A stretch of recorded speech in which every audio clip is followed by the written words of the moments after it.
Okay, round two. Name something that's not boring. A laundry? Ooh, a book club. Computer solitaire, huh? Ah, sorry, we were looking for Chumba Casino. That's right, ChumbaCasino.com has over 100 casino-style games. Join today and play for free for your chance to redeem some serious prizes. ChumbaCasino.com. No purchase necessary. Void where prohibited by law. 18 plus. Terms and conditions apply. See website for details.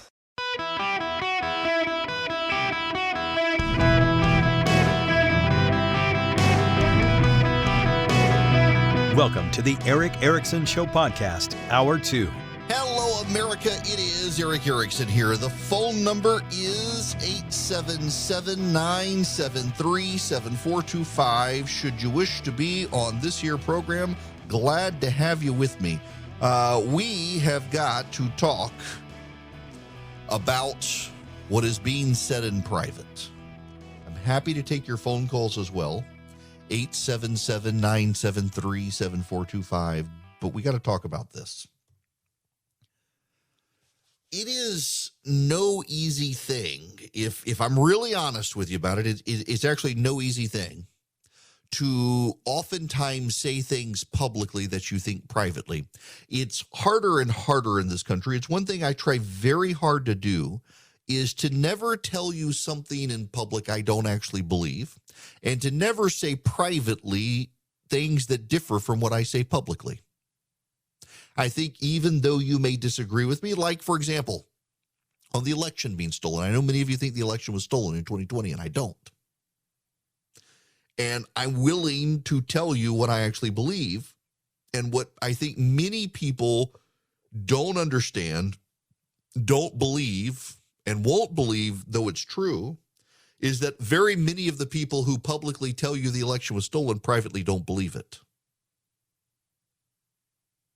I know plenty of those people. Maybe they're telling me what I want to hear. But if so, that raises questions. When you get behind closed doors and they tell you the election wasn't stolen, but in public they're telling you it is, well, are they telling me what I want to hear, or are they telling you what you want to hear?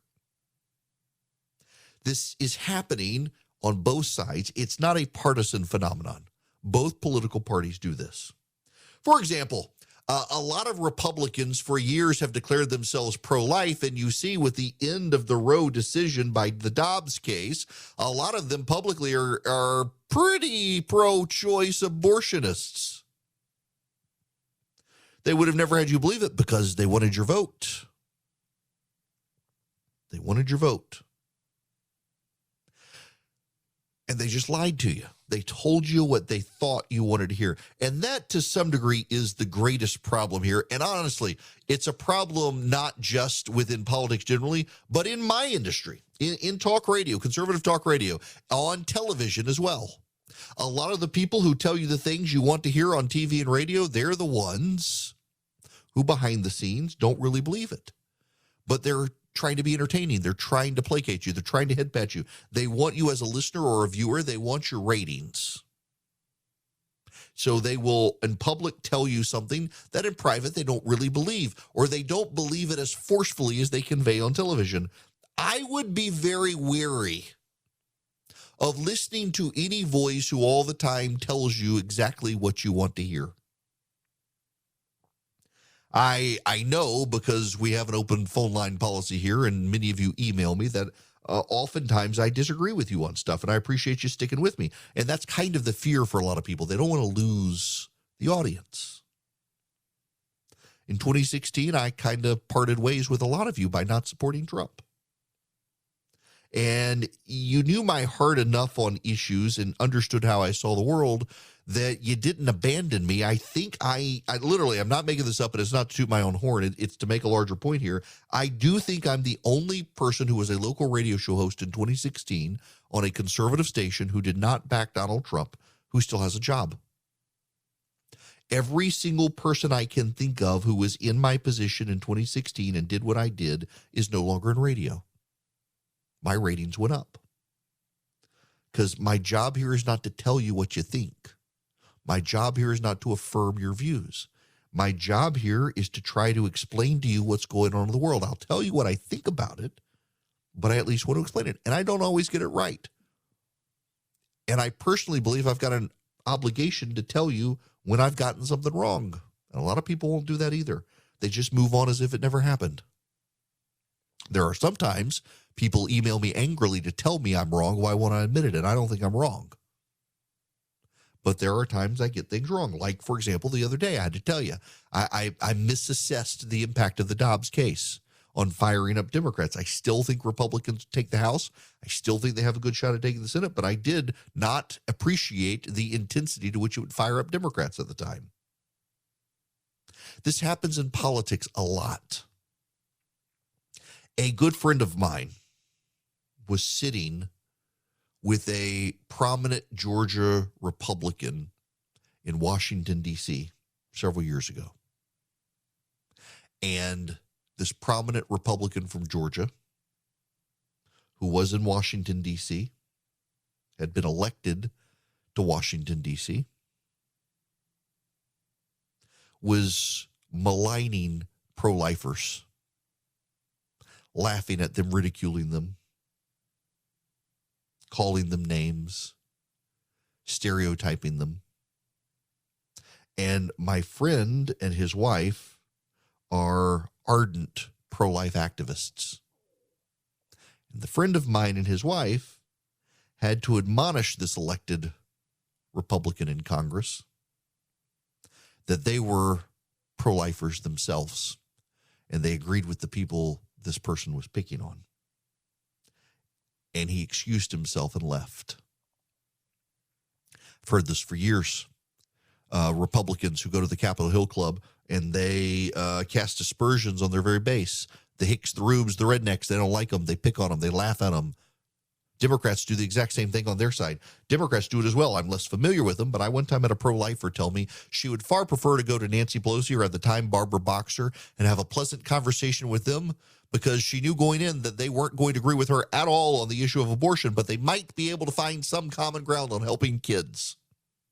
She said all the Republicans would do would pat her on the head and tell her how kind she was and please make sure her supporters go out and vote for the GOP. Get this all the time, hear it all the time. It's a pretty common phenomenon. I bring this up because right now one of the bigger issues is what's happening on the Democratic side. In public, the Democrats are still telling everyone that they are rocking and rolling. The Democrats are still telling everyone that they're going to come out on top. The Democrats are still telling everyone that they are going to be able to save the House and possibly make gains in the United States Senate. That's what they're saying. What they want you to believe. Here's the problem. This is actually a pretty significant problem for the Democrats. Privately, word is beginning to leak out from Capitol Hill that they know this is not true. Now, let me give you some perspective here. Of the top House Democrats, a significant portion of their staff have already taken jobs in the private sector this year. When Republicans in 2006 were losing the House of Representatives, and they all said they could mitigate it, they could maintain it, they could hold on to the House. Everybody knew they were going to get wiped out in 2006. They were publicly saying what Nancy Pelosi said now, that not only we're going to hold it, we might pick up seats. Everybody privately knew they weren't. In 2006, half of the senior leadership's major staffers had already left before the election even happened. By Labor Day, half of the top staff for these Republican leaders were already gone to new jobs in the private sector. That was the big red flag. Look, I've said all along, Anthony Fauci declaring he's retiring at the end of the year. Anthony Fauci knows Republicans are taking back the House and maybe the Senate. He does not want to have to deal with Rand Paul as chairman of a committee. He doesn't want to have to deal with Jim Jordan as chairman of a committee. He does not want to have to deal with Republican chairs of Republican committees with subpoena power to call him back constantly as a federal employee to demand answers from him. He doesn't want to have to deal with it, and so he's quitting at the end of the year before Republicans take back control. Fauci resigning at the end of the year is a big sign that the GOP is going to do well. Don't pay attention to what they say. pay attention to what they do. But behind closed doors, you can kind of pay attention to what they're saying. Behind closed doors, Nancy Pelosi does not believe the Democrats are holding on to the House of Representatives. If she did, she would not be saying that this is her last time as Speaker. Nancy Pelosi, after being the Speaker of the House of Representatives, she does not want to be a backbencher member of Congress from California. You don't go from being third in line to the presidency to the back seat of Congress. You don't do it. She doesn't want to do it. I suspect what's going to happen here, and Charlie maybe flagged this one for the I told you so file for later. I suspect what's going to happen is the Democrats get wiped out from the House, and within the next year, Nancy Pelosi resigns from Congress. No reason to stay on the back bench. She can't do it now. If she were to retire now, that would shape the narrative of, oh my gosh, doom is coming. So she's hanging on. She's doing her part. Good for her. The leader of her party. She's going to stay on the ship until it's sunk and then swim out.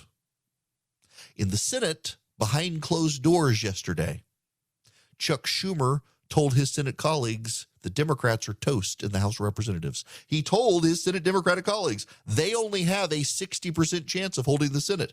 The public polling suggests the Democrats have an 80% chance of holding the Senate. Schumer puts it at a 60% chance. I think it's probably 50-50. He's telling Democratic donors, he's signaling to them, stop putting money in Iowa. Progressive activists are convinced they're going to beat Chuck Grassley. They are convinced they can beat him in that race, and they're pouring money in for the Democratic challenger to Chuck Grassley in Iowa, and every dollar wasted there is a dollar not spent to save Warnock in Georgia or to save Mark Kelly in Arizona or to fight for Fetterman in Pennsylvania. This is the problem with the Democrats, frankly, when it comes to the guy challenging Marjorie Taylor Greene in Georgia. Democrats are pouring money into his race. He's one of the top recipients of progressive cash in the country. He literally has no shot at winning. If Jesus Christ ran against Marjorie Taylor Greene as a Democrat in her district, he would lose. Why? Because the district is designed for Marjorie Taylor to be able to win, even in the worst political conditions. The Democrats can't win it. The progressive donors don't know. They don't care. They're wasting their money there, which is good. He's kind of a heat sink for crazy. They pour their money in there. They're not pouring their money into swing districts. This happens all the time on both sides. Stacey Abrams in Georgia is another example of this.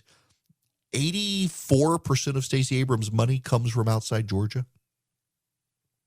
This is actually a real problem for a situation like hers because she's running statewide in Georgia, and every dollar that goes to Stacey Abrams in Georgia is a dollar that not only doesn't go to another candidate, but also is a dollar not backed by a voter. Over 80% of Brian Kemp's money comes from inside the state of Georgia. 80% of the dollars that Brian Kemp gets, in other words, are tied to an actual voter who can vote. Stacey Abrams' money, 80% of hers is coming from people outside the state who can't vote in the state of Georgia.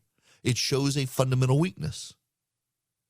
And at this point, the money's almost saturated. So many people ask me in Georgia, where I am broadcasting from, well, why isn't Kemp responding to all of Abrams' negative texts? The answer is simple. He doesn't have to. They're at 100% name ID. He's already beating her in the polling. He's got high favorables, so much so even in her own polling, she won't mention his name on the campaign trail. Stacey Abrams could come out tomorrow with undercover video showing Brian Kemp literally sacrificing children on an altar to Satan himself, and he'd probably pick up ground in Midtown Atlanta without losing anybody else. That's how polarizing she is. This is happening around the country. And behind the scenes, in the whispered corridors of Washington, D.C., Chuck Schumer is telling people the Democrats have lost the House and may still lose the Senate. And Nancy Pelosi and Steny Hoyer in the House and Jim Clyburn in the House, their senior staff are already applying for or taking jobs in the private sector. They know the wind has shifted against them as much as the media says otherwise, as much as they produce polling to show otherwise, as much as they publicly say otherwise. What they do and say in private is different. Now, again, I'm sympathetic to it Because when I tell you guys some things I believe to be true that you disagree with, and I know you disagree with me, get eaten alive, get roasted alive, have people go, I'm never listening to you again. They call the program directors of the station, the advertisers. They complain. They want to boycott. Sometimes I wonder why bother telling people what I think is actually true as opposed to what they want to hear. Problem is for the Democrats are doing this right now, telling people what they want to hear, not what is true. And so you have all these Democratic activists encouraged, emboldened, and thinking they've been spared. The GOP is lost. The Democrats will come out on top. They might keep the Senate by the skin of their teeth. They will not keep the House. That's the truth. It's just not what they're saying publicly. Welcome back. It is Eric Erickson here. The phone number 877-973-7425. Let's go to the phones. I want to go to Lewis. You're going to be up next. Welcome. Hi, Eric. That Martha's Vineyard is not too far away from the island called Nantucket.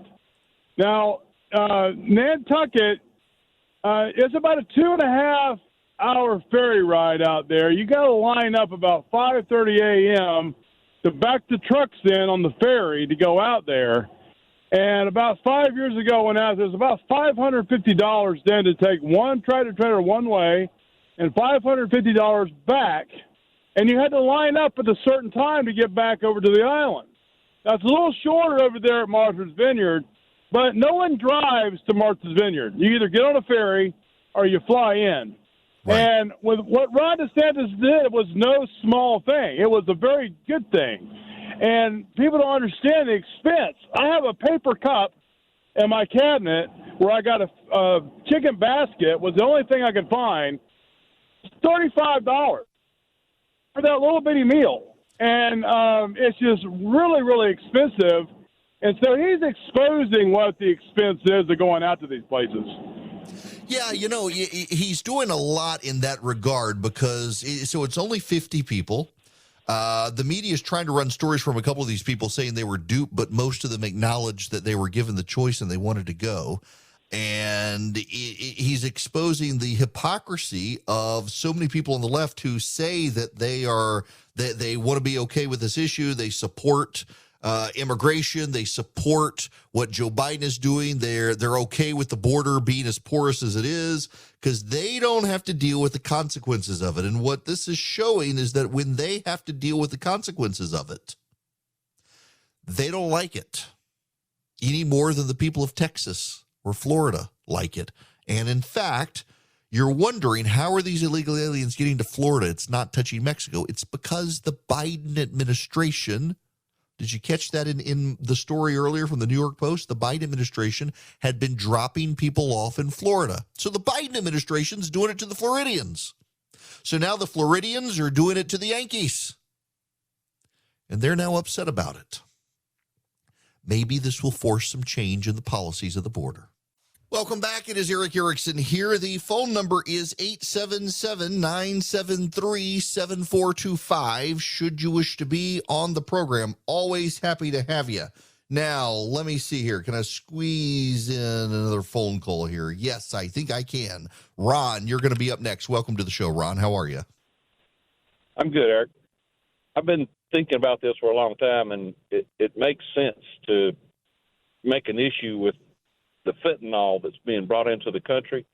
Mm-hmm. I think we should have a daily news conference with the Department of Homeland Security, the Surgeon General, the Attorney General, talking about what we're doing to stop it and listing how many people per day are dying from fentanyl overdoses, and maybe even how many hospitalizations and how many people are saved by Narcan every day. I'd like to see that. I don't blame you. We should. This is a growing problem. It is actually a real crisis, I think, in the country that is really getting short shrift from the administration. Something's got to give in this regard because they're totally ignoring these situations. Deeply frustrating as well in the situation, given that we know it's coming over from Mexico, and there are growing numbers of reports that it's actually coming in from China. And this administration has turned a complete blind eye towards all of it and is not really cracking down. You want to stop the fentanyl crisis in the country, you need to actually secure the border and crack down there. Let me tell you, Ron, I had, who was it? I think it was Chip Roy it was Ted Cruz. Ted Cruz was on the program. Chips told me this in private. He's congressman from Texas, friend of mine. Ted was on the program a couple of weeks ago talking about this, that one of the things that the drug cartels are doing now at the border is taunting our agents. So what they do is they use overhead drones that have night scope to see where the Border Patrol is massing. And they send over a pack of trafficking victims and others who want to cross the border near where the Border Patrol is. And so the Border Patrol, of course, all heads in the direction of where this convoy is coming across. Then the drug cartel, when they've seen that the Border Patrol has moved to intercept the convoy, they send over the drug mules in the opposite area where the Border Patrol no longer is. And once they're over, they fire off shots into the air so the Border Patrol knows they've gotten over the border to taunt them. This is happening. More and more members of Congress have heard these stories. The Border Patrol themselves have talked about these stories, documented the stories, and yet we're still in a position where the Biden administration doesn't want to do anything about it. Here's Secretary Mayorkas, the Department of Homeland Security Secretary. We have to remember that what we do in the Department of Homeland Security is that we enforce the law.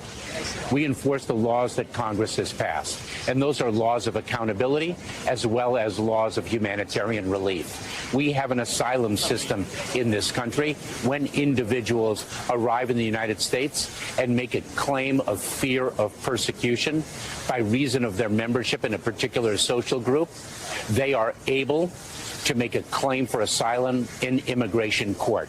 And if their claim does not succeed, they are removed from our country pursuant to the law. If their claim does succeed, they're granted asylum. That's what we do in the Department of Homeland Security. That is what the law provides that Congress has passed. It's what the law provides that Congress has passed. The problem here is that they're not really doing anything to fix the real problem down at the border. They're not really doing anything to meaningfully improve the situation. And that situation is being allowed to fester. And as that situation festers, we're seeing the fentanyl overdoses. We're seeing the massive human tragedy play out. And this government, under this administration, is negligent in their duties. They're negligent. And you know, Mayorkas is behind the scenes. I know this again from multiple members of Congress. Mayorkas has told multiple friends of mine who are members of Congress that what do you think is going to happen if I'm not here? What do you think is going to happen if I am not here? That's what he's saying. Essentially, the implication being that if he's not there, they're going to have someone far more progressive than him. I think that's a real problem, that Mayorkas has this attitude. The problem is members of Congress concede that he's right on the issue, that if he is not the head of the Border Patrol and not the head of the Department of Homeland Security, then you have a situation where someone far worse is going to come in than him, someone far to the left of him. And that's actually some members of Congress are willing to acknowledge. Now, the phone number here, 877-973-7425. I need to, my last half hour, I was telling you, I don't like to tell you things that just affirm your view. When I disagree with you, I like to tell you what I think. This may be one of those times. You might need to buckle up for this one. And just stay away from the keyboard. Don't send me hate mail. Just listen to me.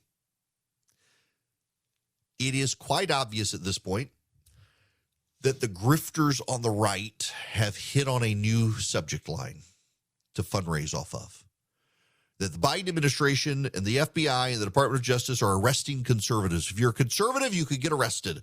Now, I know there are some weak-minded people out there who will be perturbed by this, who will get exercised by this, who will become fearful that they themselves are going to be rounded up. Here's the reality. If you were not complicit in a plot to subvert the Electoral College, and you are a conservative, you got nothing to worry about. If you were not whispering in Donald Trump's ears that he needed to impose martial law, you probably have nothing to worry about. The grifters, the hucksters out there, they're looking at the Steve Bannon situation. They're looking at all these people who got their cell phones taken from them. They're looking at the Mike Lindell situation at Hardee's. By the way, Hardee's is doing this. Lindell had his cell phone taken away while he was at a Hardee's by FBI agents, allegedly. And Hardee's is making hay out of this, reminding people, yeah, we're here. Come try our biscuits. They do, by the way, have the best biscuits. Their biscuits are better than Chick-fil-A's. But, there's a problem. If you are a conservative who thinks that they're rounding up conservatives, you're kind of off on this, and you're believing people who just have a propensity to lie to you to drive your fear in the political process. What they're doing is they actually are investigating what they think is an organized plot to overthrow the government. I don't think there is.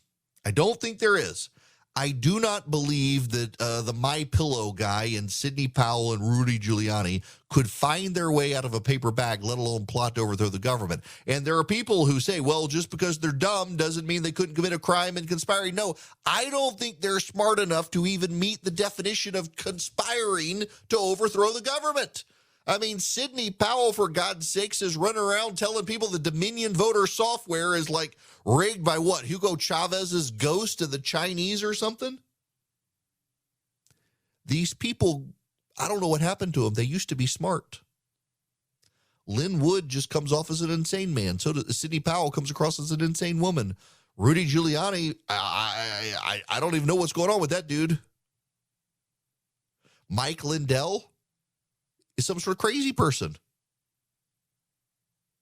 And to think that they were competent enough not to carry out a plot to overthrow the government, but to plot at all to overthrow the government is a little bit absurd. I increasingly believe, however, while they are not coming to get conservatives, as some would say, I do actually believe they're doing this right now in large part to shape the election. I do. I think the Department of Justice could put all of this on hold until November 9th. The statute of limitations has plenty of time left. They could wait for 2 months, put it all on hold. Now, they're collecting evidence. They don't want the destruction of evidence. I see. This is one of the other things that amazes me here on the Mike Lindell stuff. Why didn't you, for more than 6 months, they've been rounding up cell phones and you weren't bright enough to go out and toss your cell phone and get a new one and start over? Really? You weren't? I mean, that's on you, buddy. If you weren't smart enough to go do that, wipe your phone or something. Hey, you know, if you got an iPhone, if you push the side button 5 times, it locks it out. They can't get into it. Turns off Face ID. They can't get into it. You could have done that. I'm baffled by it. What it is people of a certain generation and age, they don't want to get anything new. They've got it exactly the way they like it. It's set up perfectly for them. They don't need to get it. They don't want new. They don't have new. They don't want to get new. They're afraid they'll forget their passwords. They've got their passwords written in Sharpie on the back of their phone just in case they forget them. And they don't want to lose anything. I totally get that. My new phone comes tomorrow. I look forward to getting new phones all the time. But I have friends and family members they abhor the idea of upgrading a phone. They want their same phone their entire life, no matter the technology. And I get that. I disagree. I want the latest and greatest. I mean, it's Apple after all. But nonetheless, I understand. But I just don't see And maybe there's something I'm missing. And, of course, on the left, they want all these people in jail yesterday. They're convinced that they inspired, encouraged, planned, and organized and plotted to have those people go into the Capitol and try to capture members of Congress and hang Mike Pence. They're convinced that there was an organized plot. I just don't see that these people were bright enough to organize anything like this. Were there crimes committed along the way, though, in the process? There could have been. There could have been. I don't mind them looking. But I don't think they should look right now, because Donald Trump and Republicans can very easily say this is all designed to throw the election. This is all designed to make it about Trump. This is all designed to be partisan. And what happens here is it does make it look partisan. You may not like that. You may think that's unfair, but it does. For a majority of people, it makes it look like it's motivated by the election, not for the pursuit of justice. And that thereby undermines the integrity and credibility of the election overall. It does. You may not like it, but it does. And therefore, I think that we've got to rethink this whole process and put it on pause. You know, I mentioned this yesterday. In Georgia, they're investigating Trump, and a Georgia judge has said you can't interview the governor until after the election. Don't want this to be used politically. Don't want this to be used to hurt the governor. And not as because the guy's a Republican protecting the governor, but because he's a judge protecting the integrity of the judicial system and the legal system, not letting it be used for a partisan witch hunt. Merrick Garland has no druthers about him. He's perfectly willing to use it as a partisan witch hunt to go after Donald Trump. After all, he's probably a little bitter he didn't get on the Supreme Court. It undermines the whole system. I don't care that they're rounding some of these people up. I got to be honest with you. These are not people I particularly think highly of on the right. I think they've done more harm than good. I also think it's deeply troubling that for 4 years, people said, well, Donald Trump will listen to the best and brightest. And at the end of the day, the best and the brightest left him, and he was forced to listen to the short bus to My Pillow factory. These are not the people that you want advising a president of the United States. They're a bunch of cranks, crackpots, conspiracy theorists who really couldn't find their way out of a paper bag. And at the end of the day, as crises mounted after the election, they were the ones who Donald Trump was listening to, not listening to the wise and smart people of counsel. And it's caused all the problems here. That's caused the problems. And if there are ramifications for some of them and they get carted off to jail, I'm kind of fine with taking them out of the dialogue and getting them away from the president of the United States, the former president now.